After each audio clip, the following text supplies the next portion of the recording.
A mudança é constante. Fuja da mediocridade. Evolua, mude, aprenda. Faça o que você nunca fez para a sua vida com Deus e receba de Deus muito mais do que Ele já tem te concedido.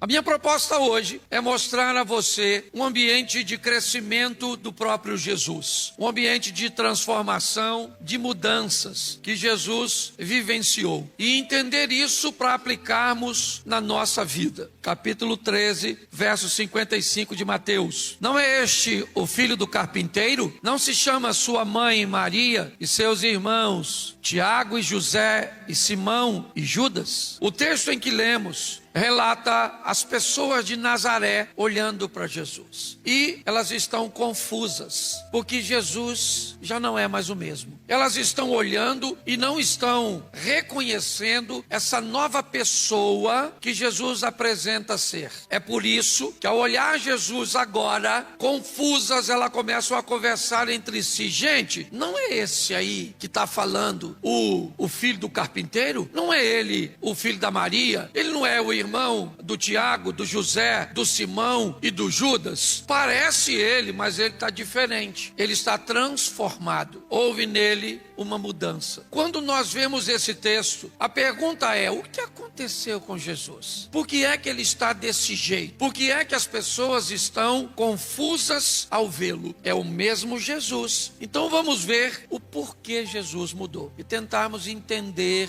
e aplicarmos isso na nossa vida. Lucas 2:52. É importante você entender que apesar desse versículo vir depois do anterior, essa história precede a outra. E o texto no verso 52 diz: e crescia Jesus em sabedoria, estatura e em graça para com Deus e para com os homens. Jesus começou a crescer. O crescimento põe a pessoa, o indivíduo, numa nova fase. Não dá para crescer e continuar a mesma pessoa. Quem cresce inevitavelmente muda. Quem evita o crescimento normalmente se mantém na mesma postura, da mesma forma. Mas Jesus também está crescendo emocionalmente. Jesus começou a ler, começou a estudar.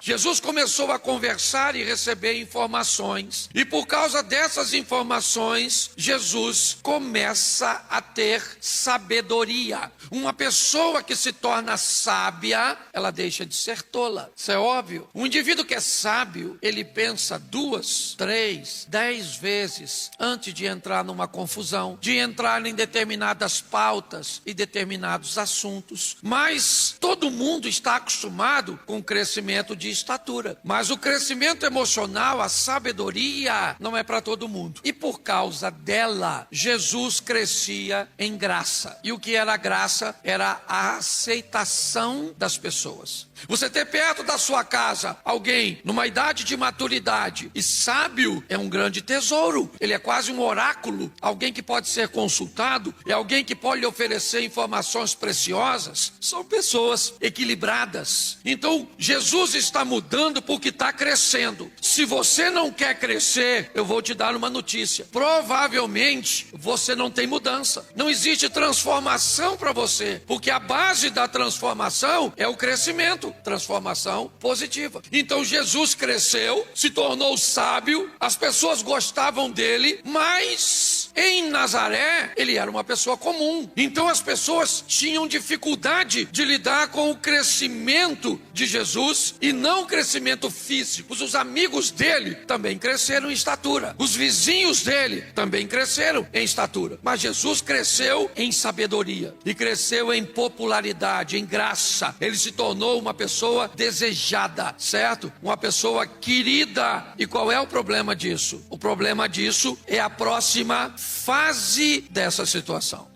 Nós já vimos que o crescimento de Jesus trouxe para ele benefícios. Que benefícios? Sabedoria e graça. As pessoas queriam ele por perto, queriam ouvi-lo. Mas esse crescimento, ele gerou problema. Por quê? Porque seus irmãos não cresceram na mesma proporção que ele. Seus vizinhos não cresceram na mesma proporção que eles. E quando você cresce, onde outros continuam do mesmo tamanho, se prepare para ter problemas. Quando você expande, quando você estuda, quando você começa a vir com uma conversa esquisita, uns assuntos que seus amigos não estão acostumados, agora você está se comportando de forma muito estranha. Você vinha para cá e falava as mesmas besteiras que a gente. E agora você está vindo com uma conversa intelectual, com papo estranho, com as coisas diferentes. Você não está fazendo mais parte do nosso ambiente. Porque crescer no ambiente onde os outros ficam do mesmo tamanho vai te gerar problemas. E não é porque crescer é ruim, é porque crescer ofende quem não está afim, entendeu? Então os caras estão olhando para Jesus e estão falando com ele, ou entre si. Ele está esquisito, está estranho. Qual foi o problema de Jesus? Não dá para viver mais em Nazaré, eu tenho que mudar para Cafarnaum, a cidade marítima, uma cidade grande, onde o mundo está passando. Cafarnaum era mais ou menos como São Paulo para o Brasil. Um eixo de que tudo que vem de fora passa por São Paulo.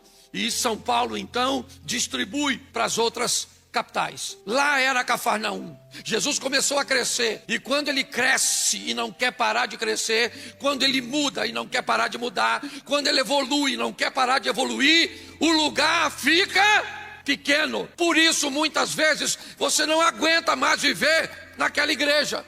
Você não aguenta mais viver naquele local de trabalho. Você não aguenta viver mais naquele ambiente. Por quê? Porque aquele ambiente não é mais para você. Você está crescendo. Então, o crescimento começa a incomodar os outros e a você. Então deixa eu te explicar. Às vezes, o seu crescimento vai te empurrar para uma mudança. Pare de ter medo de mudar. Deus é contigo. E você está entendendo? Pare, saia desse conforto. Olhe as coisas para uma mudança positiva. Olha só, Jesus olhou e falou: dá para viver aqui? Não dá para viver aqui mais não. Certo? O que eu vou fazer? Eu vou para Cafarnaum. Olhe bem, tem lugar que não te cabe mais. Tem pessoas que não cabem mais na sua vida. Tem comportamento que não cabe mais. Não cabe mais. Você está entendendo? Está na hora de você ir para a próxima fase. Ah, pastor, mas eu tenho medo. Claro, é perfeitamente normal. Mas o medo não pode bloquear você. A próxima fase de Jesus requer dele uma mudança. E a mudança está registrada em Mateus capítulo 10, verso 2, 3 e 4. Ora, os nomes dos 12 apóstolos são esses: primeiro Simão, chamado Pedro, e André, seu irmão. Tiago, filho de Zebedeu, e João, seu irmão. Filipe e Bartolomeu, Tomé e Mateus, o publicano. Tiago, filho de Alfeu, e Lebeu, apelidado de Tadeu. Os últimos, Simão, o Zelote, e Judas Iscariotes, o que o traiu. Preste atenção. Jesus está em Nazaré, sozinho. Muda para Cafarnaum, sozinho. Quando chega em Cafarnaum, as coisas vão mudar. Vai ter uma transformação. E nessa transformação, o que Jesus vai mostrar? Que o que ele tem a fazer não dá para fazer sozinho. Agora Jesus vai lidar com uma das fases mais difíceis do crescimento. Quando você é obrigado a colocar outra cabeça, outras pessoas, outros pensamentos. Jesus pega 12 discípulos. Volta e meia Jesus estava envolvido em confusão. Era um discípulo que não entendia com o outro, um queria sentar aqui, o outro ali, um era filho do trovão, o outro corta a orelha dos outros, o outro está aqui, o outro quer trair, o outro e por aí vai. Mas o crescimento nos expõe a uma coisa: as dificuldades e as adversidades, que vão tentar convencer a você que é melhor não crescer. E agora, o Jesus que começou em Nazaré, passou por Cafarnaum, ele tem 12 homens com ele. Então agora vai dar para mandar de 2 em 2, como ele mesmo disse. Mando 2 para o norte, 2 para o sul, 2 para o leste, 2 para o oeste. Vamos expandir e vamos crescendo, vamos mudando, nos aperfeiçoando. Essa é a visão de Jesus. Mas Cafarnaum ficou pequeno. Apesar de Cafarnaum ser o centro, está na hora de ir além de Cafarnaum. Então, para onde eu quero ir? Eu quero ir para Samaria. Eu quero evangelizar e levar o meu projeto para samaritanos. Então, tá bom. O que eu tenho aqui? Repita comigo, 12 discípulos. Mas nenhum deles tem preparação para se estabelecer como evangelista em Samaria. Então, vamos entender que nosso ministério é apenas entre os judeus tradicionais. Não, nós vamos levar isso para Samaria. Mas nós não temos ninguém capaz de fazer isso em Samaria. Então não tem problema. Vamos dar um pulo em Samaria e eu vou resgatar uma samaritana. Ela vai trazer alguém para conversar comigo. Eu vou ensinar esses caras. Eu vou embora e isso vai ser estabelecido. Porque não pode parar. O que eu vim fazer é grande. Esse é Jesus, o nosso mestre. Se ele faz tudo isso, por que você parou? Por que você estagnou? Por que é? Então Jesus tem alguém na equipe dele? Sim ou não? Para Samaria. Então vou arrumar uma samaritana. Foi lá e pegou uma dona bagunçada, vida esquisita. Jesus foi lá e mudou a vida dela, sim ou não? E a vida transformada dela mudou a vida de onde ela morava. Porque Deus quer usar a mim e você para mudar a sua vizinhança, a sua família. Mas aí ele olhou e falou assim: Samaria ainda está pouco. Tem um pessoal que mora lá do outro lado do mar, 10 cidades pagãs. Vamos dar um pulinho lá. Mas nós também não temos ninguém para deixar lá. Fique tranquilo. Agora eu vou pegar outro lá. Jesus pegou o pelado. O que o pelado agora está vestido? O pelado falou: Jesus, eu quero ir com você. Jesus falou: não, meu filho, não vai comigo não. Fica aqui porque eu vou ficar com você. Porque eu quero mudar Decápolis. Decápolis é do outro lado do mar da Galileia. Não é muito longe não. Mas aí Decápolis ficou pequena. E agora eu faço o quê? Agora eu vou ter um encontro com o Saulo. Vou transformar ele em alguém que vai para as igrejas na Ásia. Ele vai para a igreja na Europa. Porque o que eu faço, eu continuo fazendo. Eu continuo crescendo. Eu continuo expandindo. Você está entendendo? Isso tem que ser a nossa vida. Jesus está mostrando. Samaria não era suficiente, Decápolis não é suficiente. Então vamos levar o evangelho para onde? Para o mundo. A mudança é constante. Fuja da mediocridade. Evolua, mude, aprenda. Evolução, aprendizado. Vamos embora crescer. Você está entendendo? Evolua sua cabeça, pergunte. É assim que funciona o crescimento, a expansão, para que você possa ir além. Sabe o que é mais legal de tudo isso? É que até o presente momento, Jesus ainda não fez nenhum milagre. Presta atenção em João, capítulo 2, verso 11. Jesus principiou, assim, os seus sinais em Caná da Galileia, manifestou a sua glória e os seus discípulos creram nele. Presta atenção porque esse texto nos dá a entender que os discípulos vieram primeiro e o milagre da transformação da água em vinho depois. Olhe bem. Jesus agora está mudando de nível. O nível de Jesus era ordinário, era normal. Esse era o nível de Jesus, até o presente momento. Em Caná da Galileia, Jesus deixa um ministério ordinário para exercer um ministério extraordinário, sobrenatural. Colocaram Jesus fazendo milagres quando era pequeno. Não há registro disso. O registro é que Jesus mostra o poder depois que se torna um homem, porque pessoas imaturas com poder na mão causam mais problemas do que benefício. A vida, ela está correndo, o tempo está passando, e é obrigação sua entender as transformações necessárias para cada momento. O que a minha vida pede hoje? Uma mudança geográfica? Então tá bom, é uma mudança geográfica. Eu vou mudar de empresa, eu vou mudar de local, eu vou mudar de igreja. São pessoas de movimento, você está entendendo? Que são produtivas. Então elas vão, não estou dizendo de encrenqueiro, não é disso que eu estou falando. Gente que vai mudando porque arruma encrenca, confusão, problema, não é disso. Mas é importante nós entendermos que a mudança, que a transformação, ela é fundamental. Qual é o grande problema? O grande problema é que a gente olha para a vida de algumas pessoas e elas pararam no tempo. Pararam. É isso que eu estou tentando falar com você. Por que você parou? Seu potencial é grande. Ah, pastor, okay, eu escuto isso, ó. Pastor, eu já fui uma bênção. Já fui, pastor. Eu cantava, hoje estou mudo. Eu pregava, pedia o martelo. Sabe, pastor? Aí eu fico olhando para a pessoa e penso assim, nossa, que vantagem me contar tudo isso. E não faz por quê? Satanás, o inimigo é sujo. Tem gente que é mais sujo que Satanás. Eu estou falando para você, eu já falei isso aqui na igreja. Tem gente na igreja que se o diabo me pedir referência para levar, eu não dou. O diabo falou, eu vou levar fulano. Eu falo, vai dar problema, hein? Toma conta do fogo do inferno que isso vai apagar. Ele vai dividir o inferno e vai montar um inferninho. Você está rindo, cuidado que pode ser de você. Então nosso ano é o ano do crescimento, da mudança, da transformação. Entendeu? Nós vamos expandir, vamos viver esse ano que nunca vivemos até hoje. Posso ouvir um amém? No nosso casamento, eu quero que a sua mulher olhe para você e diz, é você mesmo? Eu lembro quando minha mulher estava me tratando muito bem em uma época. Falei, rapaz, essa mulher está esquisita. Pô, a mulher fazia comida, fazia tudo, me tratava bem, me chamava de meu amor, Mônica, tudo. Tem uma coisa ruim aí para vir. Aí eu fui perguntar a ela, falar, querida, por que você está assim? Diferente, estranha, mas positivamente. Aí ela começou a chorar, aí que eu fiquei com medo, chorando. Aí ela falou, Cláudio, eu estou achando que você vai morrer. Ela falou. Eu falei, não vou não, menina.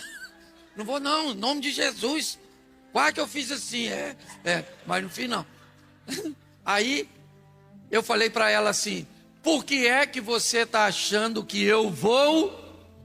Aí você não acredita no que ela disse. Cláudio, de uns tempos para cá, você melhorou tanto. Aí eu descobri que eu estava recebendo só o efeito daquilo que eu estava. Faça o que você nunca fez pelo seu casamento e receba dele o que nunca recebeu. Faça o que você nunca fez para a sua vida com Deus e receba de Deus muito mais do que Ele já tem te concedido. Você está entendendo? Estude, se forme, não interessa se os outros vão falar, burra velha. Estudar esse dia, a mulher veio falar comigo na igreja, pastor, quero estudar. E ele é contra. Eu falei, não acredito. Pastor, ela já vai fazer 50. Estudar para crer, para quê? Aí nós temos que ter paciência, né? Falei, irmão, deixa a dona. Ela não quer estudar? Pastor, isso vai arrumar ideia. Falei, rapaz, deixa a moça quer ir. Ela foi, estudou, se formou. Você está entendendo? O que está fazendo também não sei, que eu não me meto na vida dos outros. Mas eu achei extraordinário. Então vai evoluir, avançar, construir, crescer. Porque o mundo precisa de você. Tem gente aí que é para você ganhar para Jesus e eu não vou ganhar não. Porque não é minha função, é sua. Agora, se você achar que não é para você, então eu vou te dar uma notícia, morra. Porque para mim, quem não quer crescer tem que morrer. Pelo menos não cresce mesmo, não é? Vai lá para o cemitério e fica lá. Não tem problema nenhum lá.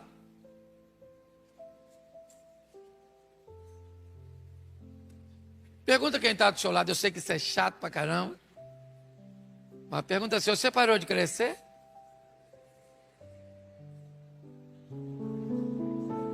Eu quero orar neste momento. Mas eu quero fazer uma pergunta muito simples, mas extremamente importante. Dizem que não há lugar que tenha mais sonhos do que um cemitério. Sonhos que nunca se tornarão realidade. A minha pergunta é, em algum momento você parou? Você sabe que poderia estar muito longe se tivesse dado sequência, mas você não deu. Eu não estou aqui para te julgar. Eu estou aqui para pedir a Deus que lhe dê a chance de prosseguir, de continuar aquela caminhada que foi interrompida por alguém ou por alguma coisa. Então nós como igreja vamos orar por você nessa noite. Se você é capaz de identificar que a sua vida parou e que as coisas não mudam já faz tempo, que não há nenhuma transformação já faz tempo, eu quero que você saia do seu lugar e venha aqui na frente, porque nós vamos orar por você, para que Deus te coloque novamente no ambiente onde as coisas estão acontecendo. Se tem alguém assim, pastor, eu sei que eu tenho mais a oferecer e não ofereço, tenho mais a fazer e não faço. Saia do seu lugar agora, só se tiver alguém. Eu não vou ficar aqui fazendo apelo, certo? Eu ministrei, e se você entende isso de alguma forma, certo? Quer para o seu casamento, para os seus negócios, seja por que for, eu quero que você saia do seu lugar e venha aqui. Tem mais alguém? Dá tempo para você. Isso, é só ficar aqui. Não quero invadir sua privacidade, ok? É só ficar aqui e nós, como igreja, vamos orar por você. A minha mensagem de hoje tem por tema a dor da remoção. Remover algo ou tirar algo de nossa vida que nos oferece algum benefício é muito desafiador. E todas as vezes que a vida, que Deus se predispõe a agir na nossa vida para que algo ou alguém seja removido dela, essa remoção, ela vai causar dor. Por medo, por sentimento de posse ou simplesmente por conforto. Normalmente as pessoas não têm dificuldade, principalmente na igreja. Você quer colocar alguém num cargo, ninguém normalmente não te pergunta por que você está colocando essa pessoa no cargo. Aliás, ela é até perfeitamente capaz de entender que ela só está sendo colocada nesse cargo porque Deus a colocou naquele local. Mas se você precisar remover essa pessoa do cargo, normalmente ela quer uma série de informações, de justificativas para cujas quais ela está sendo removida, retirada de uma função, porque na maioria das vezes, quando algo precisa ser retirado da nossa vida, essa remoção, ela vai nos trazer algum desconforto, alguma dor. Porém, nós precisamos entender que depois que sai da nossa vida aquilo que tem que sair, só então estaremos prontos para avançar para a próxima fase. Quando nós somos capazes de entender isso, fica mais suave, menos doloroso ver pessoas partirem, ver empregos ficarem para trás, ver situações cujas quais achávamos vantajosas, expressivas e significativas partirem. Às vezes sequer elas ficam por muito tempo, porque não é o nosso destino, é apenas uma fase da nossa vida. A Bíblia inúmeras vezes nos dá exemplos sobre isso. Quando nós vemos a história da mulher de Ló, o que ela tem? Ela tem um apego àquilo que está ficando para trás. Ela está sendo arrancada, removida de sua casa, de seus pertences. Ela só está saindo basicamente com a roupa do corpo. Então a dor dessa remoção, o apego àquilo que ela está deixando para trás, faz com que ela olhe para trás. Mesmo diante de uma ordenança de cuja qual ela não deveria fazer isso, ela faz desobedecendo. E sabe o que acontece? Ela não tem mais futuro. Ela é paralisada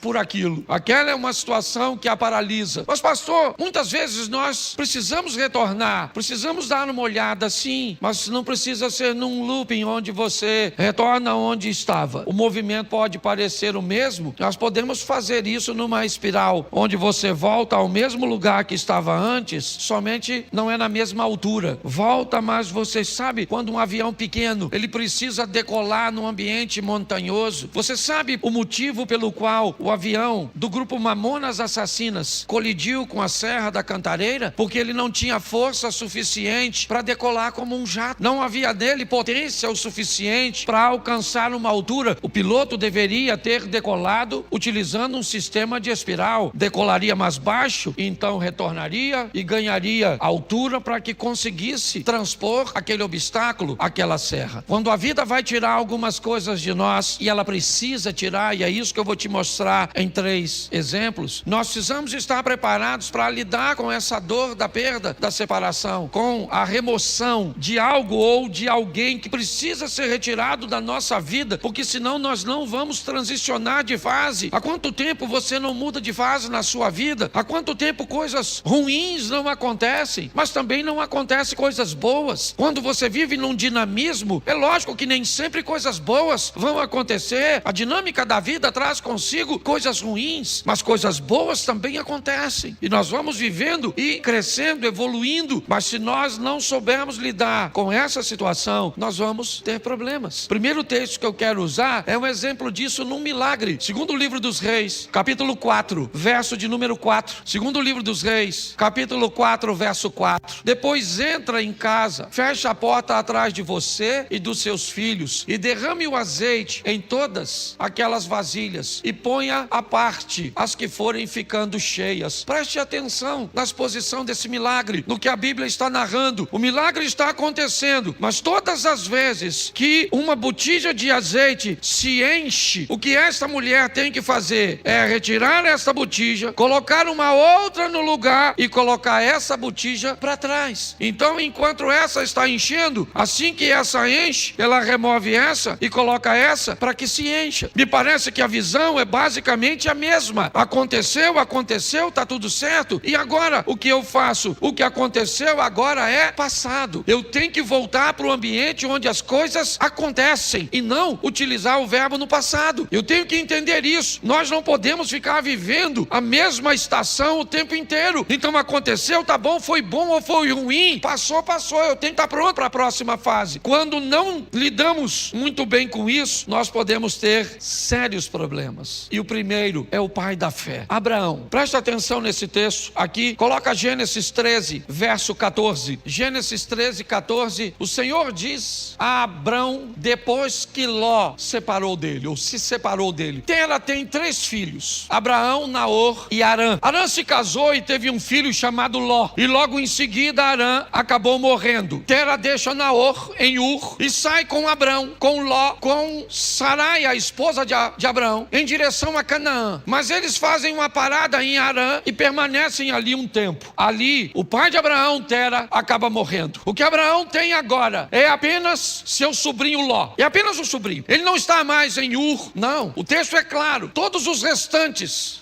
as pessoas restantes, acabam ficando em Ur. O único que está caminhando com Abraão é Ló. Quando Deus aparece a Abraão e diz: Abraão, sai da sua terra e da sua parentela, ele não está em Ur, ele está em Harã. Note bem, a terra dele não era Harã, a terra era Ur. Mas Deus está dizendo para ele: se ele está ali naquele momento, aquela terra é a terra dele. Deus está dizendo para ele: essa terra onde você está vivendo, ela é sua no momento. Ela é o lugar que você está. Ele já saiu, é verdade, de Ur. Seu destino era Canaã, mas seu pai parou em Harã, por motivo cujos quais eu desconheço, e acabou morrendo ali. E o que sobra para Abraão? Sobra Ló. Quando Deus diz: sai da sua terra e da tua parentela, a terra é Harã e a parentela é Ló. Apenas um parente. E apenas uma solicitação de remoção que Abraão me parece que tem dificuldade de fazer. Por quê? Porque Ló era órfão, provavelmente. Porque a terra cuja qual ele está agora não é Ur, não é um ambiente de Ló, talvez. Mas o grande problema é a orientação e a ordem que Deus está dando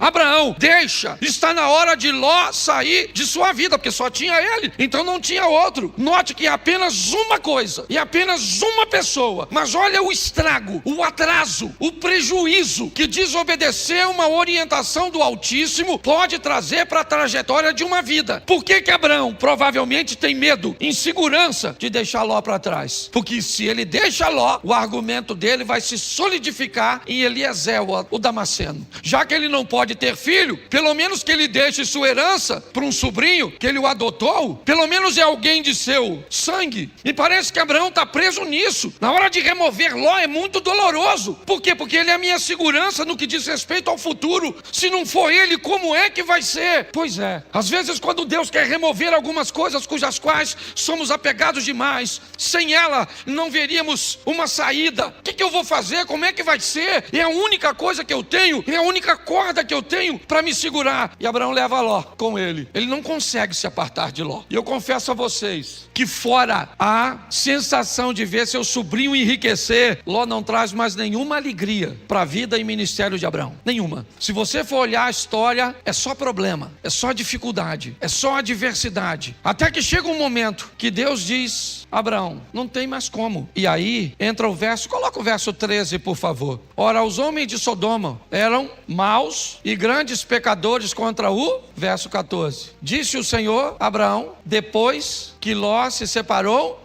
ergue os olhos e olha desde onde estás para o norte e para o sul, para o oriente e para o... Vamos lá. Porque toda essa terra que vês, eu te darei a ti e a tua para... Preste atenção, isso só acontece depois que Ló vai embora. Olha só, Abraão era rico, sim ou não? Sim. Foi a riqueza e a prosperidade que fez com que os poucos recursos da terra não fossem suficientes para sustentar os dois rebanhos. Há uma briga, um litígio entre os pastores de Ló. Então Abraão diz a Ló: escolhe para onde você vai, escolhe, decida para onde você quer ir. Note que Abraão não está preocupado com a direção, ele está preocupado com a companhia. Enquanto Ló caminha para Sodoma e Gomorra, lembra o verso 13? O que tinha lá? Homens que viviam em grandes pecados. Abraão não. O caminho de Abraão era outro, a rota de Abraão era outra. Abraão estava disposto a andar com Deus, era isso. Quando olhamos essa história, o que descobrimos? Que o pai da fé estava apegado e tinha dificuldade de se libertar de coisas, e aqui de laços familiares. Entenda o que eu vou falar agora. O corte do cordão umbilical, o rompimento da sua vida para com a sua família, para viver a sua própria história, precisa acontecer. É importante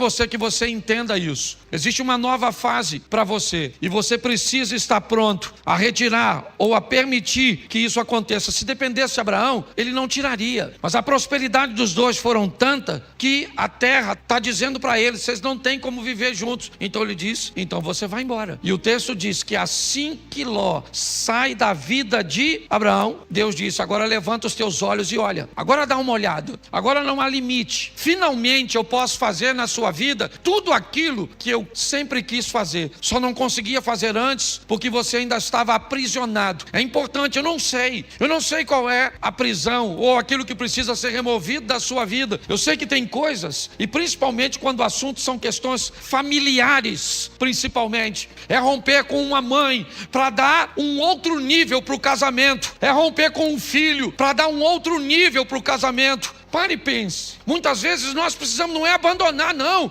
Você vai ver o que Abraão ainda vai fazer mais à frente. Mas é importante que nós entendamos isso, que depois que Ló sai da vida de Abraão, as coisas tomam um rumo totalmente diferente. Então, por mais doloroso que seja, esteja pronto para viver essa remoção. Jonas 1,15. Jonas capítulo 1, verso de número 15. Levantaram Jonas e o lançaram ao mar, e cessou o mar da sua fúria. Preste atenção, um barco está para afundar e Jonas está nele. Qual é o problema da tempestade? É Jonas. Qual é o motivo de tudo aquilo que está acontecendo? É Jonas. Por que Jonas está ali? Porque o capitão do navio está ganhando dinheiro com Jonas. Jonas está ali porque comprou uma passagem. Jonas está ali porque tinha uma grana para comprar uma passagem para entrar nesse barco. Mas ele é um desobediente, tá certo? Mas ele está trazendo dinheiro. Mas eu não sei quem ele é. Tudo bem, não quero saber. Ele está trazendo uma grana, ele está trazendo uma lucratividade, e pautado nessa lucratividade, eu não sou capaz de selecionar quem entra na minha vida. Deixa eu fazer uma pergunta para você: quanto custa para entrar na sua casa? Quanto custa para entrar na sua família? Quanto custa? Qual é o preço de um ingresso da sua intimidade? Pare e pense. Por causa da entrada de Jonas, o capitão do navio, que não é profeta, ele não desobedeceu a Deus, não. Ele cometeu algum pecado quando vendeu o ingresso do barco dele para o Jonas? Sim ou não? Claro que não, mas não interessa. Tem alguém dentro da vida dele, tem alguém dentro do barco dele que está trazendo aquela tempestade. É só uma questão de tempo até ele afundar. Você sabe o que ele faz, o capitão do navio? Ele pega toda a carga e joga fora. Ele precisava perder a carga? Não, o problema era a carga, o problema era Jonas. Mas ele perde a carga porque pessoas perdem aquilo que não precisava perder quando não querem tirar o que precisa ser retirado. Você não quer tirar esse comportamento? Então tá bom, perde o casamento, perde a intimidade, perde a paz. Mas sabe por que Jonas saiu do barco? Porque o capitão procurou. O capitão está procurando, me parece, alguma coisa para jogar fora. O que ele quer é aliviar o barco. Já perdeu a carga, é verdade, mas a tempestade continua. Então ele vai no porão, ele desce no porão do navio. Eu já falei isso aqui. Ele desce no porão do navio, e lá no escuro do porão, deitado num lugar, está o Jonas. Porque aquilo que às vezes vai te levar para o fundo não está na luz no convés. está no porão, escondido, quietinho. O que ele está estabelecendo em você, um comportamento, uma postura comportamental que destrói seus relacionamentos, que impede você de ter relacionamentos sadios. Mas quando ele procura, a Bíblia diz: aquele que pede recebe, aquele que busca acha. Então ele não está buscando, ele achou. Pegou o Jonas, levou o Jonas no convés, o interrogou, e Jonas disse: não era para eu estar aqui, era para eu estar onde? Em Nínive, cumprindo a minha missão. Mas eu desci a Jope, peguei, certo? Comprei um ingresso, uma passagem, entrei no seu barco para ir para Tarsis, para a Espanha. E agora? A tempestade está lá, Jonas diz que ele é o culpado. Mas e agora? O texto diz que o capitão está com medo de jogar Jonas fora. Quem é esse cara? Não é quem ele é a missão que ele precisa executar. Não tem a ver com ele, é com o propósito de Deus na vida dele. Ele se torna importante por causa do propósito. E aquele homem olha e diz: eu não vou remover esse cara do meu barco, eu estou com medo de jogar esse cara fora. Eu jogo esse cara fora e, não quer jogar? Então tá bom. Eu sei o que é isso muito bem. Eu trabalhei 12 anos numa empresa, foi lá que meus filhos nasceram, lá eu me casei. Eu não tinha um carro, eu usava o carro da empresa. Tudo girava em torno daquele lugar. Eu não sabia viver, não havia nenhum outro ecossistema que eu conseguia enxergar, sabe, para me prover de um futuro. Não tinha, não havia possibilidade, eu não conseguia enxergar. Eu sei hoje que existia, tanto existia que eu estou onde eu estou, mas na época eu não via. Eu estava totalmente apegado, e Deus usando todas as estratégias para me remover. Ele me tirou com mão forte de um lugar que eu não queria. Eu não estava vivendo em pecado, não, eu só não estava onde Deus queria que eu estivesse. Mas aqui eu não quero falar de Jonas, eu quero falar do capitão. É ele é o foco da minha mensagem, porque é o barco dele que vai afundar. Por quê? Porque tem alguém que não deveria estar na vida dele, na casa dele, na empresa dele, nos negócios dele, no ministério dele, e agora ele tem que jogar Jonas fora. Sabe o que ele tem? Medo de jogar. Só que ele não vê outra situação, ele tem que jogar Jonas fora. Verso 15: e levantaram a Jonas e o lançaram ao e cessou a sua. Aí ele foi lá, mergulhou no mar, pegou a carga toda, trouxe de volta para o navio e seguiu direitinho. Sim ou não? Não. Precisava ter perdido a carga se tivesse jogado o Jonas? Sim ou não? Mas perdeu a carga porque não achou o Jonas. Então fala para quem está do seu lado: acha o Jonas. Entendeu, querido? Acho que Deus está falando com algumas pessoas aqui hoje, certo? Você nem tem barco, mas tem Jonas, tá certo? Pastor, descobri hoje, o meu Jonas é o meu marido. Se Jonas é o seu marido, eu vou te dar uma notícia, dona: afunda. Porque tem gente, a turma que já está brigando, né? Fica: pastor, nossa, remoção, nossa, podia sair morto, mas afogado serve. Você está rindo, mas o assunto é sério. Dá uma olhadinha, gente, porque eu creio que Deus está falando conosco, amém? O terceiro, Gênesis 37, verso 28, 37 e 28 de Gênesis. E passando os mercadores midianitas, os irmãos de José o alçaram e o tiraram da cisterna e o venderam por 20 ciclos de prata aos ismaelitas. E esses levaram José ao... Preste atenção, quando Deus precisa tirar você de um lugar onde a sua visão é diferente da visão dos outros. Por favor, se você veio para essa igreja, certo? E você não quer se encaixar nessa visão, essa é uma mensagem extraordinária para você. O José é um cara que ele vê o mundo, as coisas, ele aspira.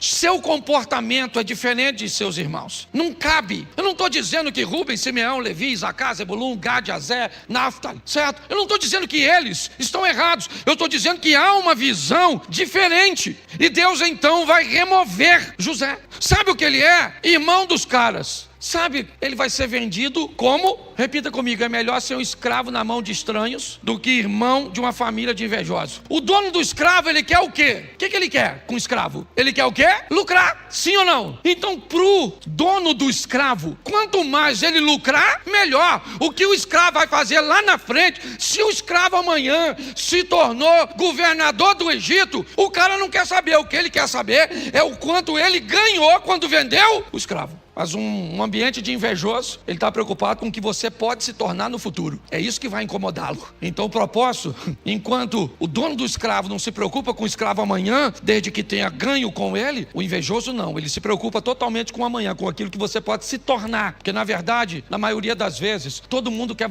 ver você bem, desde que não seja melhor do que ele. Na maioria das vezes é assim que funciona. José precisa ser removido daquele lugar. Não cabe ali. Mas pastor, fique tranquilo. Essa é uma questão de família e uma família bem organizadinha. Não esqueça que esse cara, ele é bisneto de Abraão, sim ou não? Ele é filho de Jacó, que é filho de Isaac, que é filho de Abraão. Essa é uma história sensacional no que diz respeito à família. Por quê? Porque José é vendido pelos irmãos aos ismaelitas e vai para o Egito, como nós lemos o texto. No Egito, então, ele se torna governador e depois de anos, seus irmãos vêm morar numa terra que ele conquistou para seus irmãos. Olha só, nessa história, os irmãos de José cabem na vida de José naquele momento que ele está lá? Sim ou não? Não. Mas quando ele migra para o Egito e se torna governador, quem é que vem morar com ele? Os irmãos. Tem gente que não cabe na sua vida hoje, mas vai caber. Tem ambientes que hoje precisa ser retirado de você, talvez porque você não tem habilidade para lidar com ele. Mas todas as vezes que Deus quer remover isso, ou quer remover algo, alguém da nossa vida, se esse ambiente, se essa pessoa nos traz alguma vantagem, nós vamos ter sérios problemas. Isso aconteceu com Abraão, como eu citei aqui para vocês. Isso aconteceu com aquele homem que teve seu navio ameaçado porque alguém não devia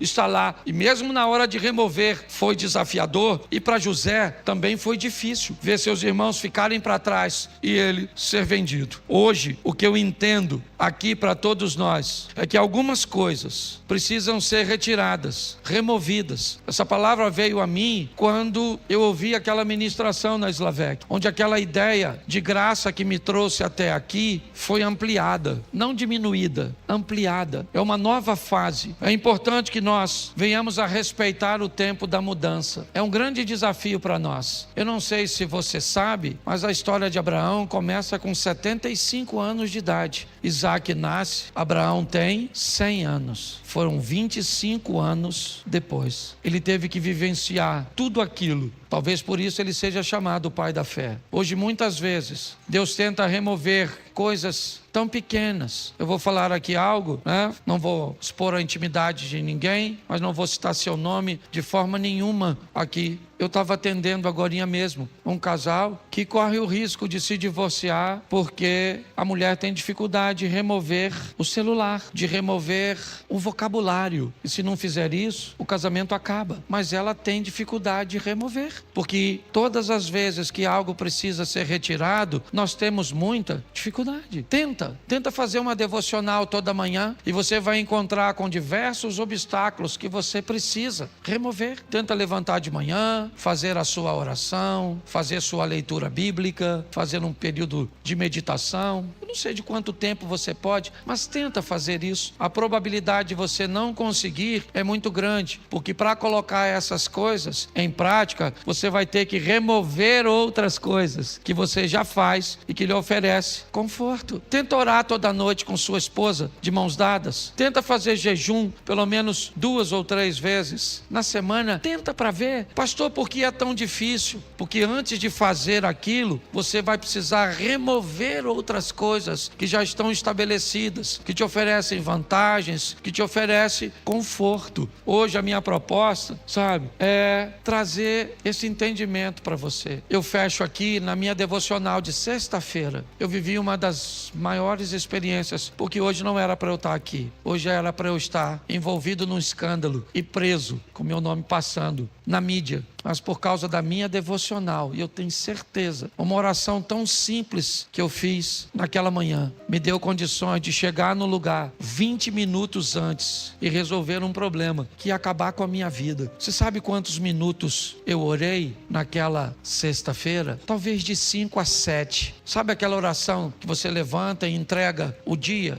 Senhor, toma esse dia, toma isso, toma aquilo, oro pro fulano, pro ciclano, aquela coisa. Então eu vou falar uma coisa para vocês. Para ter bons hábitos, nós vamos ter que remover os ruins. E se você achar que não consegue fazer isso, vai continuar com os ruins mesmos.